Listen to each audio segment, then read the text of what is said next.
नमस्कार, आप देख रहे हैं आज तक। आपके साथ मैं हूं सईद अंसारी। हम गुजरात की सांस्कृतिक राजधानी वडोदरा में हैं और वडोदरा आज के इस राजनीतिक परिदृश्य में अगर सबसे ज्यादा चर्चित है तो वो इस वजह से क्योंकि वडोदरा से बीजेपी के प्रधानमंत्री पद के उम्मीदवार नरेंद्र मोदी चुनाव लड़ रहे हैं और वडोदरा के साथ साथ मोदी वाराणसी से भी चुनाव लड़ रहे हैं, जहां पर मौजूद हैं इस वक्त हमारी सहयोगी श्वेता सिंह। जी सईद, और यहाँ पर वाराणसी में जिस तरीके से वडोदरा में उनका समर्थन है, कम से कम वाराणसी में यहाँ पर जो लोग हमारे साथ मौजूद हैं उनसे हम जानेंगे कि क्या वाकई यहाँ पर नरेंद्र मोदी के लिए उतना प्यार, उतनी आस्था, उतनी श्रद्धा है या फिर नहीं है। हमारे साथ चार खास मेहमान भी जुड़ेंगे, उनसे भी हम बातचीत करेंगे और सारे लोगों से उनकी राय जानने की कोशिश करेंगे। लेकिन मुझे लगता है कि चूंकि वाराणसी की राय हम लगातार इतने दिनों से दिखाने की कोशिश कर रहे हैं, वडोदरा में क्या सोच रहे हैं लोग, वडोदरा के लोग कितना विश्वास से भरे हैं, वो सारी चीजें भी बहुत अहम हो जाती हैं। सही, बिल्कुल श्वेता, आप ठीक कह रही हैं। और वडोदरा से हमारे साथ तीन बड़े नेता बीजेपी, कांग्रेस, आम आदमी पार्टी के हैं। वडोदरा की बहुत सारी जनता हमारे साथ है जो अपने नेताओं से सवाल पूछेगी। लेकिन वाराणसी नरेंद्र मोदी को जिस तरह का जन समर्थन नामांकन के वक्त देखने को मिला, हम अपने दर्शकों को ये जरूर बता देना चाहते हैं कि एक बहुत पुराना रिश्ता नरेंद्र मोदी का वडोदरा से है। इमरजेंसी के वक्त पर नरेंद्र मोदी यहीं वडोदरा में थे। भेष बदलकर वो वडोदरा के गांव-गांव में जाया करते थे। नरेंद्र मोदी ने बहुत यहां पर काम किया है, शायद बहुत ज्यादा लोग इस बात को नहीं जानते हैं। और महाराजा सयाजीराव गायकवाड़, जिनके नाम पर जो ये यूनिवर्सिटी है जहां आज हम खड़े हैं, जहां से हमारा ये कार्यक्रम हो रहा है, उनकी एक किताब है जो कि एडमिनिस्ट्रेटिव स्किल्स पर बहुत ज्यादा फायदेमंद साबित होती है यहाँ के प्रशासनिक अधिकारियों के लिए। उससे नरेंद्र मोदी ने दो मूल मंत्र हासिल किए हैं श्वेता, और वो सबसे पहला बच्चों की और खास तौर से लड़कियों की शिक्षा पर जोर देने का जो एक कार्यक्रम है उनका, वो और वाटर हार्वेस्टिंग।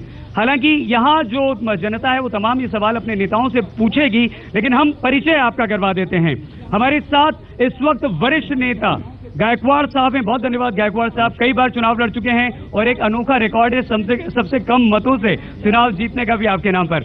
बहुत धन्यवाद, आपका स्वागत है। हमारे साथ बालकृष्ण शुक्ल जी हैं, मौजूदा सांसद हैं और अपनी सीट नरेंद्र मोदी के लिए आपने कुर्बान की है।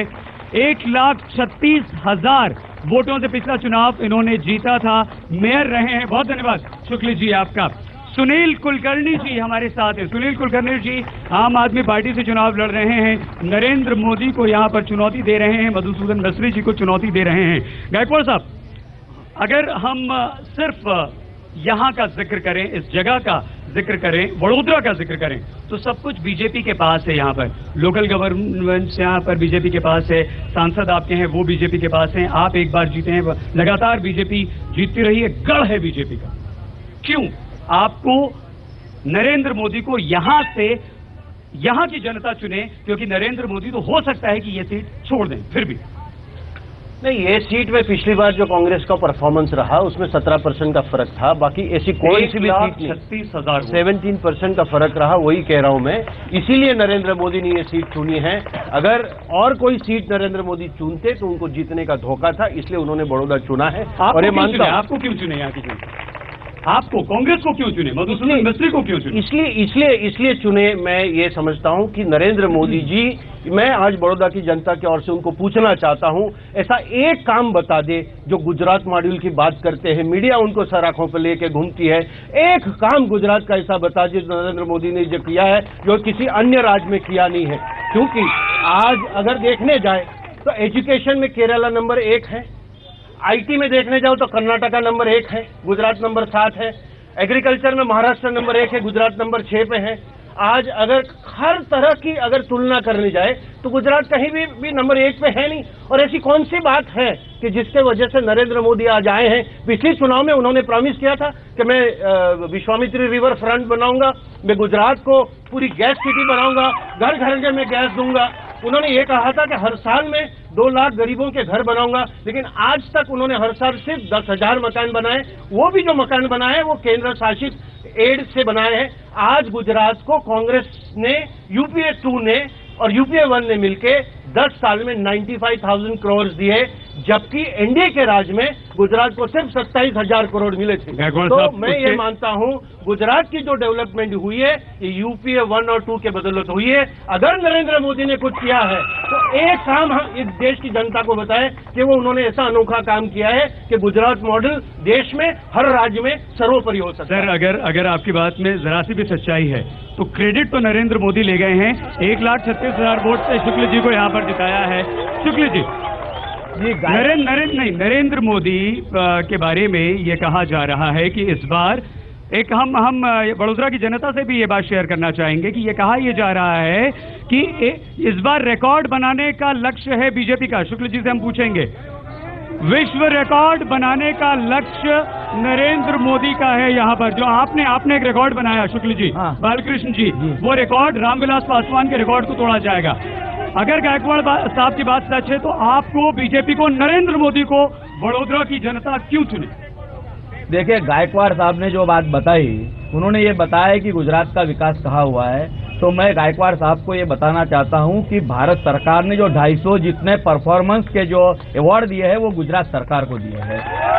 दूसरी बात, जीडीपी ग्रोथ रेट अगर बात करते हैं तो 12.3 है, उसके साथ एग्रीकल्चरल ग्रोथ रेट है वो 13% है। ये अपने आप में एक उपलब्धि है और देश के गवर्नेंस में सबसे ज्यादा इकोनॉमिक स्टेबिलिटी लाने में सबसे ज्यादा किसी एक राज्य का सहयोग पिछले 10 साल में रहा है तो वो गुजरात का रहा है और नरेंद्र भाई मोदी जी का रहा है।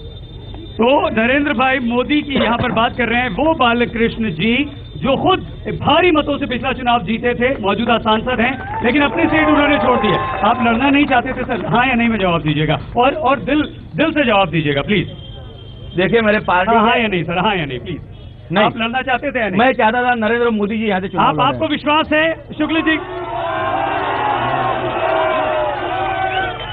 सुनील कुलकर्णी जी, ऐसे में जब गायकवाड़ जी सारा गुजरात का जो विकास है उसका श्रेय केंद्र सरकार को देते हैं और कहते हैं कि नरेंद्र मोदी ने सिर्फ पब्लिसिटी की है अपने नाम की, बालकृष्ण जी यहाँ पर हैं जो ये कहते हैं कि सारा विकास हमने किया है, तो ऐसे में क्या आपको लगता है कि गुजरात की जनता और खास तौर से बड़ोदरा की जनता आम आदमी पार्टी पर जरा सा भी भरोसा करके आपको वोट देगी?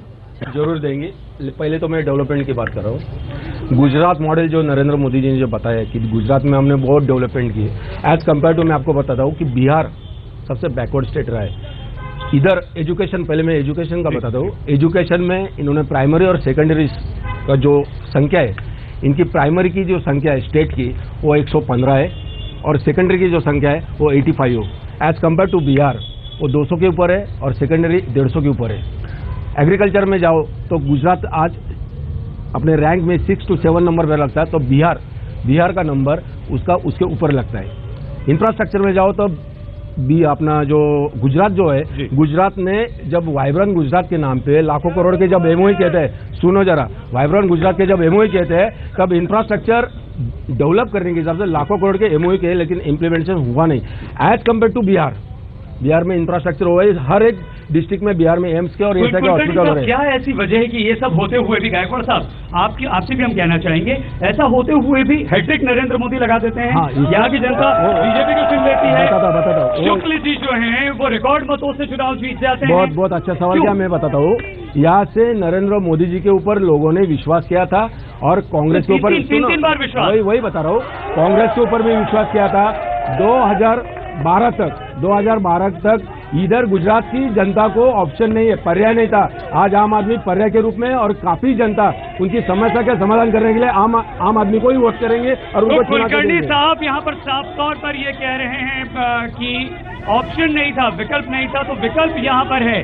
श्वेता, हम आपको बता दें कि बड़ोदरा की जो जनता है वो अपने इन नेताओं से बहुत सारे सवाल पूछना चाहती है, लेकिन क्या है माहौल, किस तरह से अगर नरेंद्र मोदी दोनों जगह से चुनाव जीतते हैं तो क्या वो बड़ोदरा से अपनी सीट छोड़ेंगे? क्योंकि संभावना बहुत ज्यादा इस बात की है कि नरेंद्र मोदी इसी सीट को छोड़ें और वाराणसी से बने रहें। क्या कहते हैं वाराणसी के नेता और वाराणसी के लोग? श्वेता, जी सईद, क्योंकि जब वडोदरा में मैंने ये सवाल वहां से पूछा था तो वहां के लोगों ने, जो मोदी समर्थक थे खासकर, उन्होंने कहा था कि हमें कोई एतराज नहीं है, वो तो हमारे नहीं, हमारे पूरे देश के हैं, तो वो वाराणसी में ही रहे तो हमें दिक्कत नहीं है। लेकिन आज वो आपके सामने क्या कहते हैं वो भी देखना दिलचस्प होगा। यहाँ पर मैं बता दूं कि हमारे साथ जो खास मेहमान हैं उनसे एक बार परिचय करा देती हूँ। वाराणसी के मेयर हैं भारतीय जनता पार्टी की तरफ से, बहुत स्वागत है मोहिले साहब, रामगोपाल मोहिले जी हमारे साथ हैं। इसके अलावा हमारे साथ हैं दीपक वाजपेयी जी, जो कि आम आदमी पार्टी की तरफ से हमारे साथ हैं। कांग्रेस की तरफ से अनिल श्रीवास्तव जी हैं और आम आदमी इस्तकबाल कुरैशी हैं समाजवादी पार्टी की तरफ से।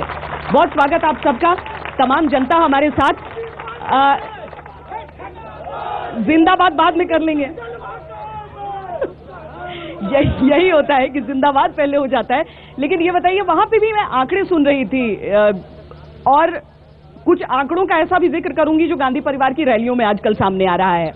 दरअसल भारत की त्रासदी यह है कि अलग अलग पैमाने होते हैं, कोई केंद्र सरकार की तरफ से होता है, कोई राज्य सरकार की तरफ से होता है।